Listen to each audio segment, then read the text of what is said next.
What up everyone, it's your boy X-Man87 here, bringing you another Marvel Legends video, and what I have for you today is the Marvel Legends Spider-Man 60 Amazing Years Iron Spider action figure review.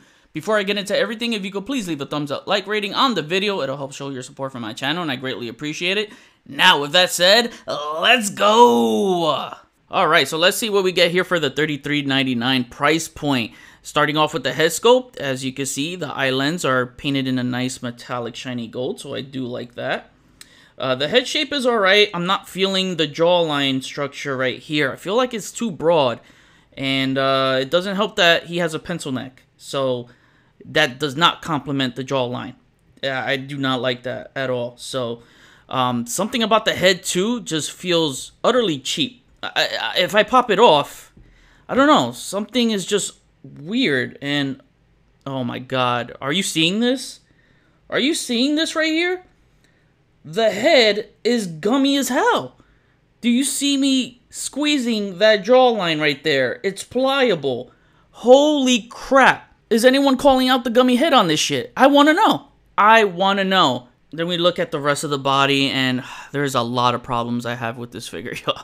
There's some wonky proportions, and the paint is the biggest eyesore for me. This is the worst thing that they could have done, was do the entire torso, pelvic area in a metallic red deco, and the rest of the body parts, the head, the arms, and the legs, in just a regular plastic. I am tired of this mismatched color of plastic. Why?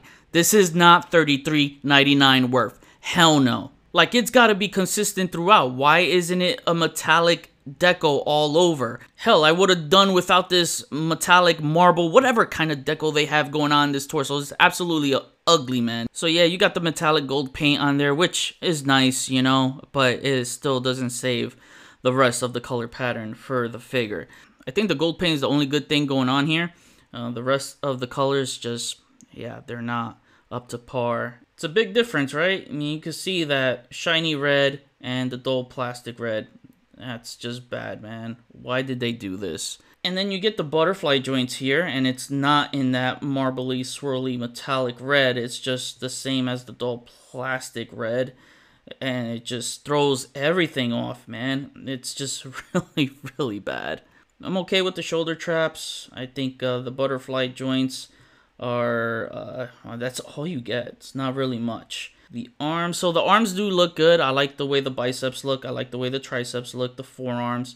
That's all good. I don't like the torso area at all. If you look at it from the side, I don't know. It doesn't have the right girth to me. Kind of reminds me of the Pizza Spider-Man, where it has that kind of flat girth. It's not that bad, actually. There's something about, I don't know, the oblique muscles are not lined up right. It's just, there's something about it. Something is off, and I can't pinpoint what. That looks bad, you know. It looks like there's a cavity on the side of his chest. It just looks like he has a bird chest when you bend that ab crunch back. So I'm not a fan of that at all. Okay, not as bad as the Pizza Spider-Man, obviously. This was the worst, one of the worst looking body molds. And then, you know, I like the retro Spider-Man girth. See, I like this build. I like this build so much more. Then you got the legs here, and we're back to the hip joints popping out right there, like the Pizza Spider-Man. You know, I don't like that. Retro Spider-Man doesn't have that issue. It's nice and flush. There's more problems with the legs, though. As you can see, the calves are freaking huge. That's one thing I was looking at. I was just like, wow, these calves. They're monstrous. And it's even worse when you bend the knee. When you bend them at the knee, that's not right, man. He shouldn't have heel to the back. The heel should be at the butt. There's no reason for the lower leg to be bigger than the upper leg. So that's a big problem. So yeah, like I said, there's wonky proportions here. Another thing I want to point out is one of my first problems with the packaging is look at this wrist gauntlet right here. And as you can see some like peeled off paint. And that was because of the stupid tissue wrap that comes with the damn figure. So unwrapping it was stuck to the Gauntlet, and I had to peel it off, and look, it just messed up my damn paint. Oh my god. I try to get some of this off, man, and look, it's just stained right there. Tissue stain, can't get that off. I'm just pissed off. I'm really pissed off. Besides that, the gold paint is still nice. It's not as nice as the torso here, but it's still shiny. I want to say it's painted. I don't think it's a plastic mold. Yeah, no, it's painted because you can see the plastic underneath. The paint is, you know, the plastic is exposed from thanks to the tissue paper, ruining that for me. And the boots look nice. You know, I do like that. I like that kind of like ankle brace kind of look for it. And then the feet are nicely shaped. I will say that it's not overly sized. And yeah, that's it. Cereal at the bottom. Oh, I forgot to take a look at the back. That's where the Waldos are. We'll take a look at that when we hit accessories. Oh, I forgot to point out that the knee joints and the elbow joints are slightly off in color-wise. So yeah. Now for accessories, he comes with 2 closed fists, and I want to say that these are newly sculpted. Then he comes with these webbed whipping hands, which I want to say they're newly sculpted too, but I'm not entirely sure. Then he comes with 3 Waldos, which are a respectable size. I measured these, and they're about 7.5 inches, I want to say, from the tip to the very end. Oh, actually 8 inches. I'm wrong. I will say the sculpt is pretty nice here. You got some of these nice line works and all the kind of curvy, sharp edges. And they're they're not painted. My god, they are not painted. It's just that stupid dull plastic, and that really annoys me. To plug them in, fairly simple. You just grab each of them and just plug them in each of the holes on his back. And here are the Waldos on the Iron Spider, and you know, it looks good, right, from first glance. I mean, it adds some pizzazz and all that jazz. So, haha, bars. It looks really good. However, the functionality is not there. Actually, let me backtrack. As far as looking good, they look good physically, but paint-wise, they don't. Visually, they don't, because it's not painted. Functionality-wise, it's not good at all. And it's the articulation, man. Like, you get a bend right here. I might as well cover articulation now. We got the bend right here at the end. You don't get a bend right here. But if you can see, sorry, I'm knocking things over. There's like a hinge sculpted on there. So I'm thinking, was that cut in the process? Like, if I get a chance to interview the Marvel Legends team, I really want to ask them that, because it just seems like some stuff was cut, maybe due to budget reasons. There's another hinge here, as you can see. So it does have quite of a nice bend to it. And does this swivel? Kind of swivels. I'm not gonna mess with that though. And you can see there's another sculpted hinge right here, and it's it doesn't freaking bend. And this is the most important part to me. I feel this is what frustrates me. This part is the most important bend, because yeah, that should be the part that bends in the most out of everything else. It really frustrates me. For $33.99, you don't get all the hinges. You know, it's frustrating. It's really frustrating. I want to bend this part in so bad, and I can't. You know, I can't. I really want to do some more dynamic poses, and it really just hinders me back. It really does. And you got the tip right here that bends in. This doesn't bend in. This would have been nice if it bended in. I mean, again, for $33.99, the Waldos are supposed to be the highlights. Why didn't they put all the work in the freaking Waldos, man? Like, you know, I appreciate that this figure is newly sculpted. I don't appreciate the half-ass shit that we get for the Waldos, man. And look how ugly it looks being plastic. You know, it's not painted metallic gold. I always compliment that they have nice metallic gold paint when they use it. And here, how beautiful it would have looked if this was in that nice metallic gold you see here. You know?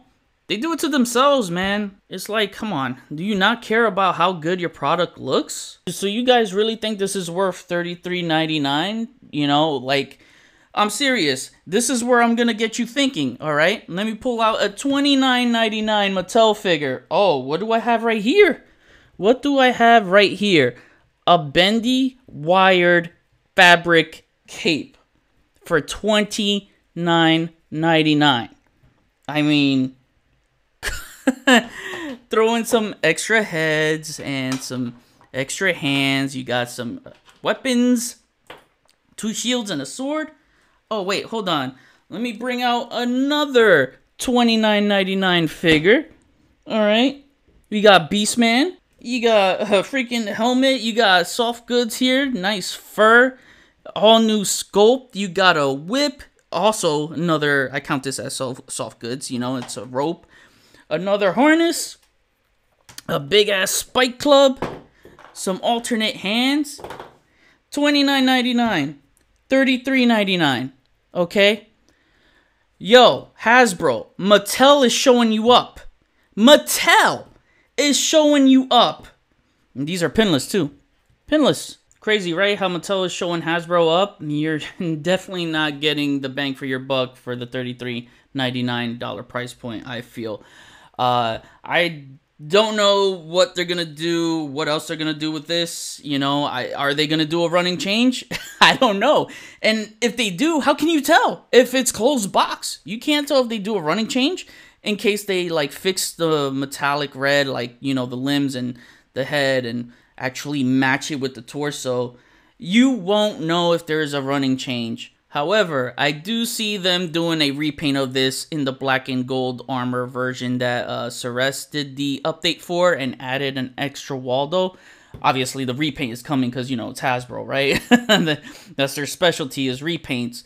But curious to see if they'll add a new back piece, because that black and gold armor had an additional Waldo, so it's supposed to have 4 altogether. And that'd be cool if it had a Aaron Davis head with it, but how can we expect an extra head with that? They didn't even give us an extra Peter Parker head. Hell, they did not even give us extra freaking wall-crawling hands with this. What the hell? I was hoping that the wall-crawling hands from the classic Scarlet Spider Ben Reilly version would fit on here, but the wrist pegs are different. So I did grab one. I believe this is from Captain America. This could kind of work, but the tone is just completely off. So just remember everything I showed you that came with this Masterverse King Grayskull and Beastman. Fabric wired cape, soft goods, tons of accessories for $29.99. Just remember that Hasbro did not give you an additional wall crawling hands for their Iron Spider for $33.99. Would have been nice if he came with an extra base that looks like his Waldos were elevating him. That would have been really nice. You can definitely get some bases that can, you know, make that work. But let's cover articulation for this guy. So the Waldos, they rotate individually. You got the hinge here. You got the hinge right there. And another hinge here. And they kind of bend in about that far, you know, if you want to bend it all the way and bend it back. Now the head moves about that far up and that far down, left, right. And does it have some tilt? Some tilt. You got the arms that move all the way up, and I'm happy about this. So you get more than a full T-pose right there. Just be careful with this shoulder trap right here. Let me zoom that in, because you can see that the plastic cut in whenever I bent it inwards, and you can get some scuffing right there. So just be mindful of that. But you're going to want to pose the crap out of your Spider-Man, so at this point it's probably inevitable, and you're just going to get some scuffing right there. But the arm movement is really good. The butterfly joint is barely there, you know. You got the arms that move down. They swing all around. If I didn't show that already, the bicep swivels, double jointed pinless elbows, great range, wrist swivel, wrist hinge. The ab crunch moves about that far forward, so you get about 2 clicks. 1, 2, yeah, that last one. And it's a good ab crunch. I do like that. It's just going back, I don't feel like I get the range that I need. So that's a bummer, man. And you got the waist swivel, the legs spread that far apart. Another thing that pisses me off more than anything is, why can't they design Spider-Man to do a full split? Like, why? It should be automatic. Like, that should be the number one thing they think of when designing Spider-Man, is that he can do a full split, and he can't. What the hell? How come Doc Ock's fat ass can do a freaking full split? Like, I'm not being nitpicky here, man, but if Doc Ock can almost do a full split, Spidey should be able to do a 100% complete full split. His legs move about that far up, so he does get some range, and that far back, so you do get a nice frontward split. Legs rock around, thigh swivel, double jointed knees, and, well, you get heel to the Iron Spider back more than the butt, as I pointed out before. Yeah, the proportions are definitely off here, and you got the boot swivel, which I do like. Ankles move up that far, not real far, down that low, and they rock all around. Got to kick off comparisons with the man that gave him this iron suit, Iron Man. Wish we had a Legend Civil War Iron Man figure, but here he is next to my favorite Iron Man armor, the modular Iron Man. Here he is next to the 20th anniversary Captain America for you to recreate your Civil War team by having your Iron Spider go up against him or side with him. Here is Iron Spider next to the Retro Series Superposable Spider-Man. Here is Iron Spider next to MJ. I would love to see a Legends MJ figure when she donned the Iron Spider suit where she took on Regent. Easy way for them to reuse these Waldos. Actually, that would make a great deluxe 2-pack with MJ, Iron Spider versus Regent. Here is Iron Spider next to the first ever Spider-Man armor, the Mark I. The Mark I still remains as my favorite Spider-Man armor of all time. Here is Iron Spider next to the Spider-Man PS4 Advanced suit with the retro Spider-Man head on it. I'm doing this comparison because the new Spider-Man 2 PS5 Advanced suit now has Waldos. So we could see this reused for a new version with hopefully an all-new sculpt to match the game's accuracy of the suit. Not comparing this one next to the MCU Iron Spider suit because that's not the real Iron Spider suit. Lastly, here is the Iron Spider next to the Amazing Fantasy First Appearance Spider-Man. That review is on deck. And now to wrap things up, my final rating is a 6 out of 10. I don't love it, but I don't hate it either. I'm just indifferent about it. It's mid. There's so many flaws to point out with this, from some wonky proportions to the inconsistent paint deco and all the way to the partially articulated Waldos. The articulation wasn't pushed to the max as it should have been. Then one of the most audacious things they could have done was rob us from wall crawling hands, which should always be included with every Spider-Man figure. J. Jonah Jameson would be proud of Hasbro making Spider-Man look like a criminal here for robbing us from accessories and articulation from the Waldos. And of course, let's not forget the paint decos. My OCD is spiraling from the mismatched colors. It's so bad that when I tried to do an ACBA shot, the colors were so off that I didn't even bother wasting time to take pics. It gave me no desire to, and that's sad. It didn't look good in photos at all. I did one hell of a thumbnail though. I see a lot of people praising this figure online as one of the best Legends of the year, and I'm genuinely happy for those that enjoy it. It just wasn't what I wanted it to be in my mind. In my humbled opinion, it's not one of the worst Legends of the year, but at the same time, it's definitely not one of the best Legends of the year. Do you think with everything I pointed out that this is worth roughly $35 with tax? Because I sure as hell don't. Sadly, one of my most anticipated Legends has now become one of the biggest flops for me this year. Now I kick it back to you. What do you think of this Iron Spider? Do you feel that the points I made have validity behind them? What are your pros and cons, and what would you score him? Comment below, let me know, we'll chat about it. That was my review. Please follow me on Instagram if you haven't already at xman87. Hit the notification bell so you always know when my latest videos are up. Share and subscribe if you're new. See you on the next review. Peace, peace.